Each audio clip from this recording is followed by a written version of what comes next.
Well, as Anna introduced at the beginning of the event, we have an extra speaker today. We will have some time for Heather Tan. She is the Education and Research Manager from Spiritual Health Victoria.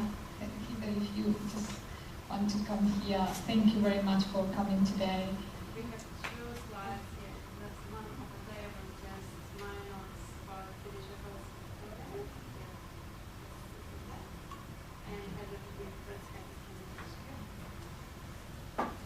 Well, thank you very much for this opportunity, and I'm going to talk with you very briefly about a multi-faith training program that we set up for providers of pastoral care or spiritual care within the healthcare system here in Melbourne. And we're an organisation that uses the term spiritual care because we think it's more inclusive. And we have on our board and council of management representatives of these faith communities, plus quite a number of others actually. But this particular project was developed in collaboration and in cooperation with representatives of these particular faith groups. And we applied for some funding from the Victorian Multicultural Commission and were successful in doing that. So the project details, we limited the number of participants to 20 in this instance, and you'll notice that not surprisingly, it's very female dominated. And that is typical of the field of work. And I have to say that I can't vouch that they were all born in Australia, but they were all certainly Caucasians, and that wasn't by choice, but again, rather representative of the spiritual care workers in the healthcare field. And the program that we developed took place over nearly 7 months actually, and it involved 6 immersion days, one organised by each of the 6 faith groups that were involved. And you will have noticed when you saw that list just now that none of them, there was the Orthodox Christian group, which was, as you know, is more sort of European and Eastern European groups. It's a multiple group. But pretty well, I think with one exception, the 20 people who attended came from more common Christian groups within Australia, Catholic, Anglican, etc., etc. So the people attending these days, with one exception, there was one Buddhist, did not belong and had very little contact in most cases with these faith groups. And yet we know that our community is very multi-faith. We walk into a hospital, and in some areas there's hugely multicultural presence among both staff and patients. And we finished the program with one plenary session which brought everything together. The day programs were full days. In fact, the Muslim one started with 6 a.m. prayers in the morning. And in each case we went to places of worship. Some of the days we went to multiple sites. There was a couple of them that were run just at one site, but they included visits to places of worship. They included the Sikh temple. They had a wedding, which we got invited to attend. That was lovely. We had an experience of wearing turbans, which they put on for us. Another time we went to an aged care facility. We went to a school. We had talks about the basics of each of the faith groups, with a particular focus also on working with people in the hospital setting, becoming conscious of their different needs, and not just the spiritual needs, or not just the direct spiritual needs, but some of them have particular physical needs that are associated with that. Some groups, for instance, would be very strongly wanting to have a nurse and doctor of the same gender, as an example. There's a variety of food needs, and people need to understand that if you are vegetarian, just removing the meat from the plate that's already been served to you doesn't create a vegetarian meal, nor does it create a halal or kosher or etc. meal. So we were also promoting the idea that spiritual care workers within the hospital system are not only interested in the spiritual needs, but also interested in being advocates for patients where necessary. We collected some data, and all of the participants filled out evaluation sheets at the end of each of the immersion days and at the plenary session, and we also asked the participants to give a written reflected report about each day, talking about the things they'd learnt, how they intended to apply what they'd learnt, and any other particular insights that they had.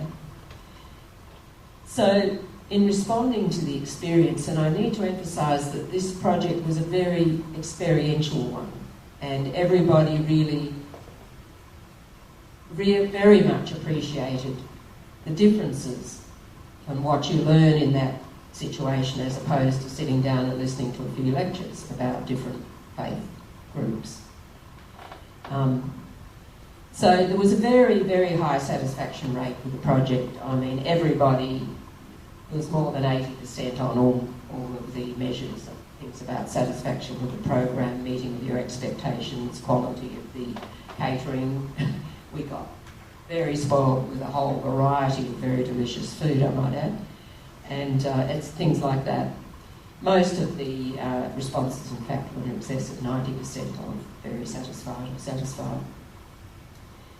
And just a few of the very significant things that people felt they learned, apart from detailed information about the particular faiths, was the awareness of the common ground.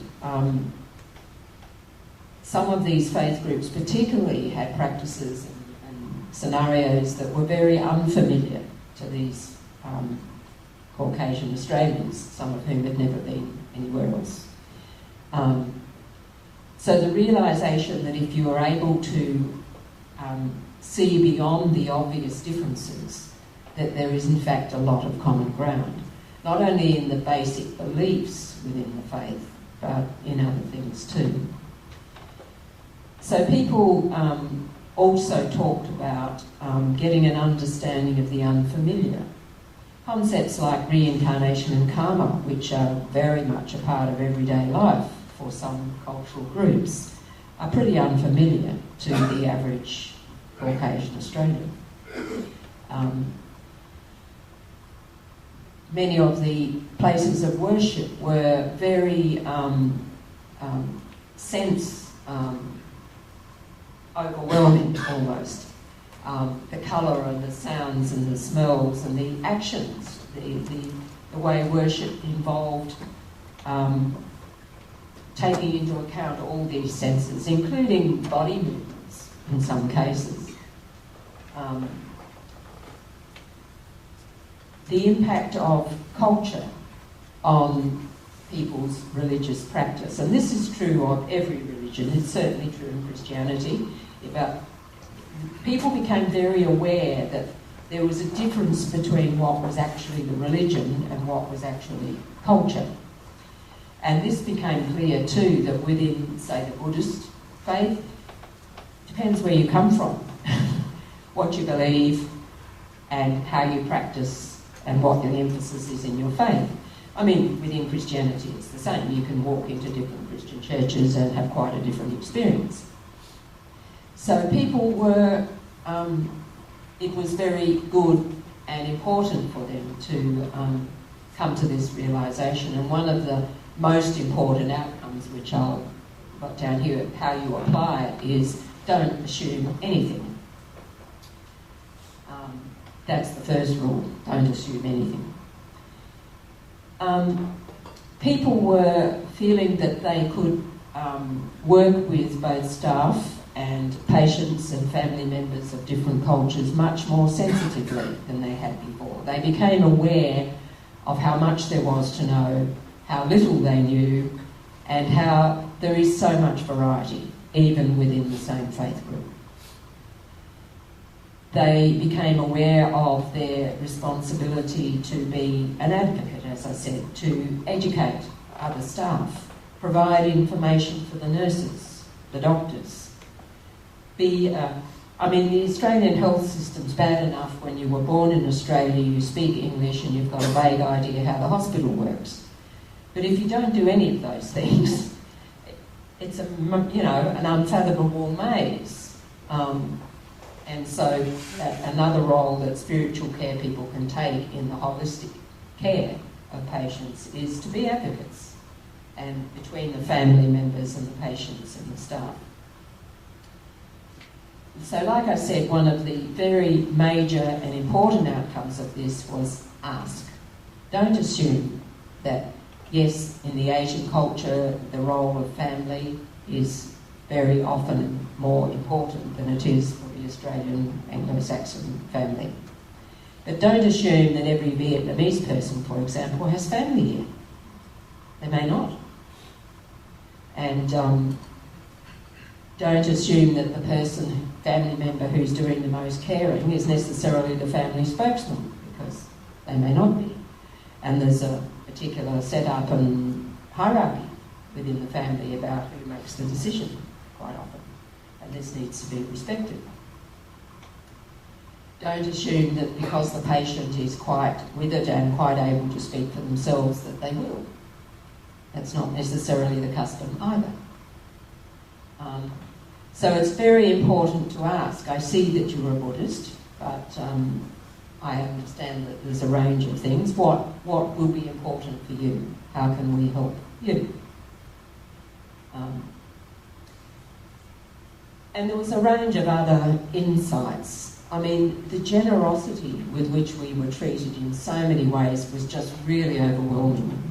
I mean, Family Day at the temple was really, this was the Sikh temple I'm thinking of particularly, was really Family Day, you know.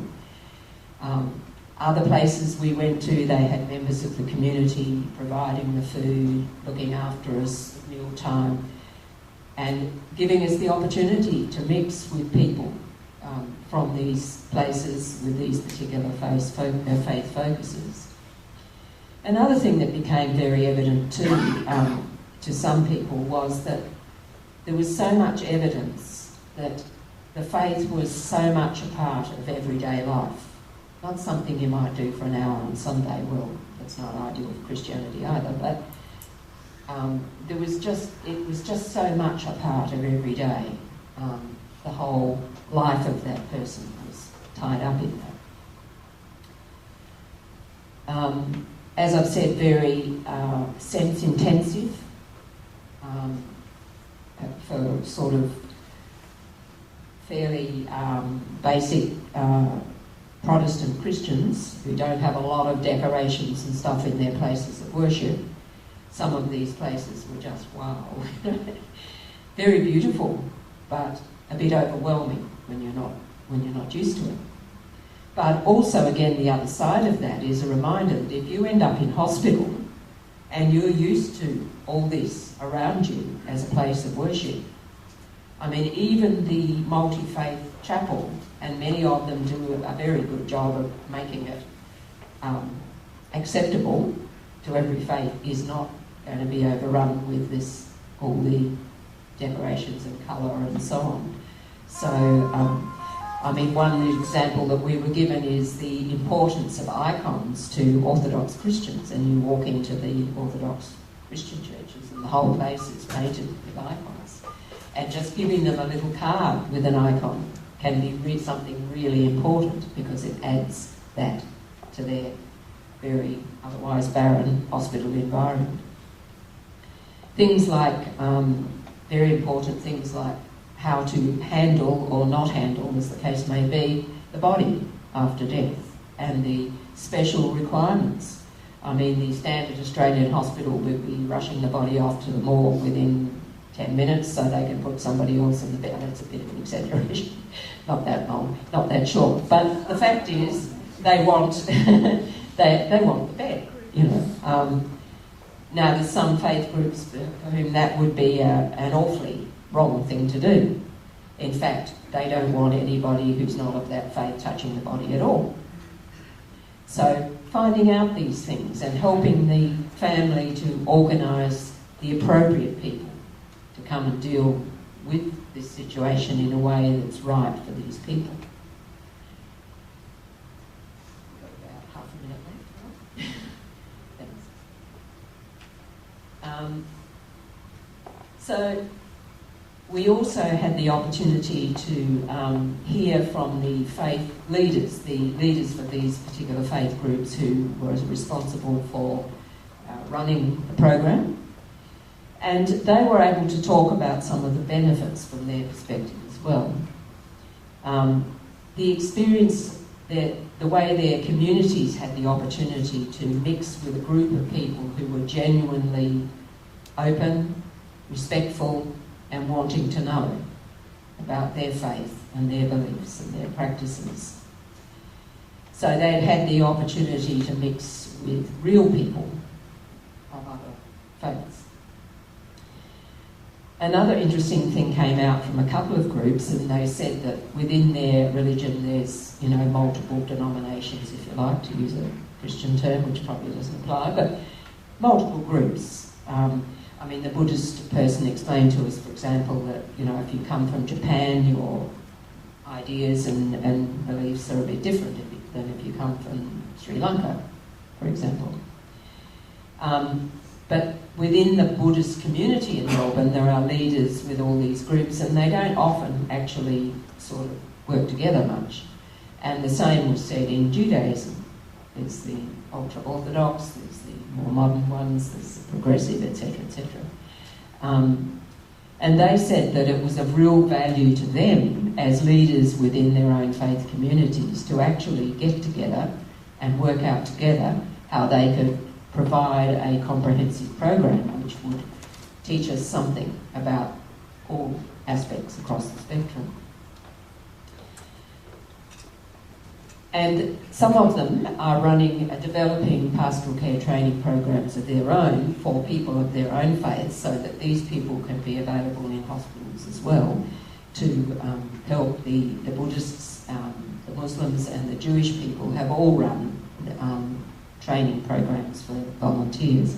So to have a group of practicing pastoral care people come to visit them and meet with their people as well sort of gave strength and momentum to their own programs of developing this. Thanks. So just a few management matters. Again, and this has been said tonight before, and we can never overemphasise the importance of establishing relationships. So we had this multi-faith committee, one person, one representative from each of those faith groups, and in the second part of this program it was me, there was somebody else that had started it off before I came to the organisation. And we had to work together. We had to clarify our understandings of what it meant to have an immersion day. What I'm expecting for an immersion day might not be your idea of what you think you're going to do. So this period of time of talking together, understanding each other, recognising that we were all going to benefit from this and that everybody had something to give. And this brings me to the point of working as partners, not experts. I am not the expert on this. You are the expert in Buddhism or Hinduism or whatever it is. And together we are experts, if you like. Together we are partners, working to enable each other and to inform each other, to grow opportunities for each other. So the importance of an open and respectful approach. My way is not the only way. My way is not the right way. Except that it's very much a two-way learning environment. So it involves being patient and realising, as we've already been, Stuart particularly was mentioning, that not all people and cultures and groups value our Western driving process that wants everything done now, chop, chop, chop, chop, supposedly efficiently, but usually ends up not being because it doesn't work with multiple groups. So yes, you know, somebody might say yes when they really mean no, but when you talk to them a bit longer, you get to realise that what they really mean. But you have to take the time. And when, you know, somebody of my culture comes out bluntly with something, then very often this is face lost. And that's not good. And that's uncomfortable and unpleasant for that person. It doesn't foster relationships. But I'd say just expect to enjoy a very rich and fulfilling experience. That certainly was my experience in this project.